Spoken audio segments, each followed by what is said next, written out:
ரீசெண்டாக தமிழில் வந்து நீங்கள் தீமா தீமா பாட்டை வந்து அதிகமாக கேட்டிருப்பீங்க. அப்புறம் வந்து பியர் சாங் அதிகமாக கேட்டிருப்பீங்க. இது போக வந்து தெலுங்குல வந்து தமிழ் டப்பான சுட்டமல்லி பாட்டு பத்த வைக்கும் பார்வைக்காரா அதையும் கேட்டிருப்பீங்க. இப்போது அதெல்லாம் வந்து ஓரமாக தள்ளுற மாதிரி இன்னொரு பாட்டு வந்திருக்கு. அதுதான் நம்ம ஏஆர்ஆரோட காதலிக்க நேரமில்லை அப்படிங்கிற படத்துலேருந்து வந்த என்னை இழுக்குதடி அப்படிங்கிற ஒரு சாங்கு. இது வந்து நம்ம ஏஆர்ஆர் கம்போஸ் பண்ண பாட்டு, அதனாலேயே வந்து ரொம்ப ஸ்பெஷல்னு சொல்லலாம். இந்த பாட்டு ரிலீஸ் ஆகிறதுக்கு முன்னாடி ஒரு 5 மாதத்துக்கு முன்னாடி ஒரு ப்ரோமோ மாதிரி விட்டுருந்தாங்க. கரெக்டாக அந்த பிட்டு மட்டும் ஏஆர்ஆர் பாடுற அந்த பிட்டு மட்டும் ரிலீஸ் பண்ணியிருந்தாங்க.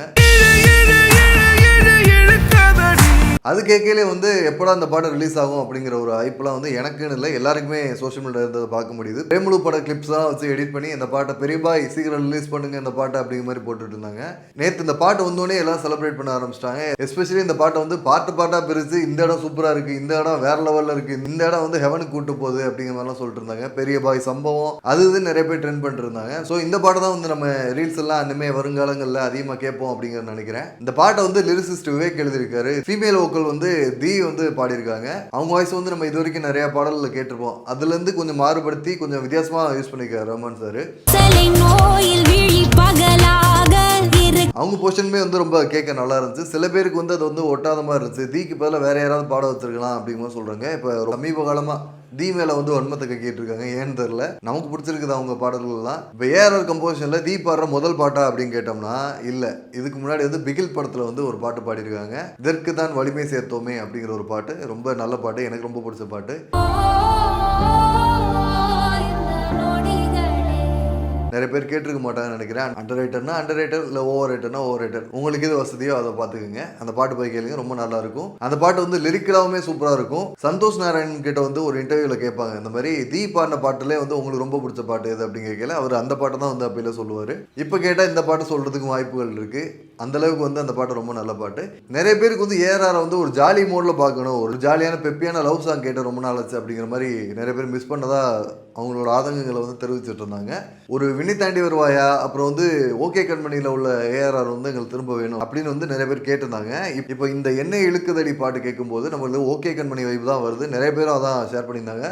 உண்மையிலே வந்து ரொம்ப நல்லா இருந்துச்சு. எப்போவுமே ஏஆர்ஆர் பாட்டுனா ஸ்லோ பாய்சன், பாட்டு வரும்போது கலாய்ச்சி தள்ளுவானுங்க. பாட்டு திரும்ப திரும்ப கேட்டு இதையா நம்ம அடித்தோம், பாய் சூப்பர் பாய் அப்படின்னு மாதிரி சொல்லுவாங்களே, அந்த மாதிரி இல்லாமல் இந்த பாட்டு வந்து கேட்டோன்னே பிடிக்கிற லெவலில் தான் இருக்குது. அதனால் கேட்டோன்னே இன்ஸ்டண்ட்டாக வந்து அடிக்ட் ஆயிரும். எனக்கு அப்படி தான் ஆச்சு. இன்னொன்று ஏஆரோட மிக்சிங், அந்த சவுண்ட் குவாலிட்டி வந்து பயங்கரமாக இருக்கும் இல்லையா. இந்த பாட்டுலேயுமே வந்து பயங்கர அந்த மிஸ்ஸே கிடையாது. பாட்டை வந்து ஹெட்ஃபோன் போட்டு கேட்கும்போது அந்த குவாலிட்டி, அந்த அவரோட வாய்ஸ் எல்லாம் வந்து கோரஸில் இப்படி லெஃப்ட் ரைட்டுன்னு போயிட்டு வருது. இடையில வந்து ஒரு ஹம்மிங் பாட்டு வருது, அதெல்லாம் வந்து வேற லெவலில் இருந்துச்சுன்னே சொல்லலாம். அப்புறம் அந்த பாட்டை ரிலீஸ் பண்ணும்போது வெறுமனே லிரிக்கல் வீடியோன்னு போட்டால் வெறுப்பாக இருக்கும் எனக்குலாம். ஆனால் வந்து அவங்க நீட்டாக வந்து ஒரு மியூசிக் வீடியோ மாதிரி ஷூட் பண்ணி அந்த படத்தோட ஹீரோயினான ஜெயம் ரவி, நித்யா மேனன்லாம் வச்சு பயங்கரமாக கோரியோகிராஃபி பண்ணி செட்லாம் போட்டு கலர் பேலட்டே வந்து ஒரு மாதிரி ரெட்டிஷாக சூப்பராக இருந்துச்சு, க்ளோயிங்காக. ஜெயம் ரவி ஆடின அந்த டான்ஸ் வந்து ரொம்ப கிரேஸ்ஃபுல்லாக இருந்துச்சு. அவர் வந்து முன்னாடி ஆடு வரல, இப்போ மக்கா மிஷில ஒரு மாதிரி ஆடி இருந்தார்.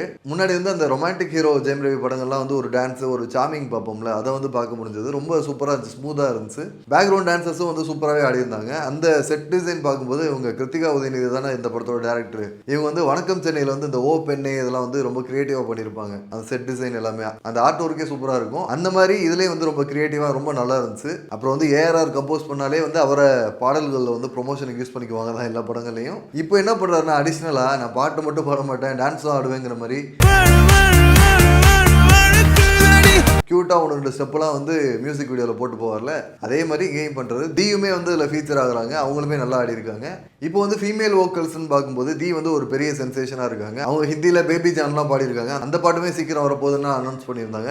இப்போ இந்த படம் எப்போ ரிலீஸ் ஆக போகுது, இல்லை இந்த ஆல்பமில் உள்ள வேறு சாங்ஸ்லாம் எப்படி இருக்குங்கிற எக்ஸைட்மெண்ட் வந்து எனக்கு வந்து எப்போவே ஆரம்பிச்சிருச்சு. இப்போ இந்த ஆல்பமில் இருந்து மற்ற சாங்ஸ்லாம் எப்படி இருக்கும், ஃபுல்லாகவே இந்த ஓகே கண்மணி வைப்பில் இருந்தால் நல்லா இருக்குமா, இல்லை வந்து வேறு ஜான்ரா ராயன் மாதிரிலாம் இருந்தால் நல்லா இருக்குமாங்கிறலாம் கமெண்ட் பண்ணுங்கள். உங்களுக்கு இந்த பாட்டு எவ்வளோ பிடிச்சிருக்கு, இந்த பாட்டு வந்து ஸ்லோ பாய்சனா இல்லை இன்ஸ்டன்ட் பாய்சனா, நமக்கு தெரியாத தகவல் ஏதாவது இருந்துச்சுன்னா கமெண்ட்ஸில் சொல்லுங்கள். நம்மளும் வந்து தெரிஞ்சுப்போம், மியூசிக் நாலேஜ் வளர்த்துப்போம். நன்றி, வணக்கம்.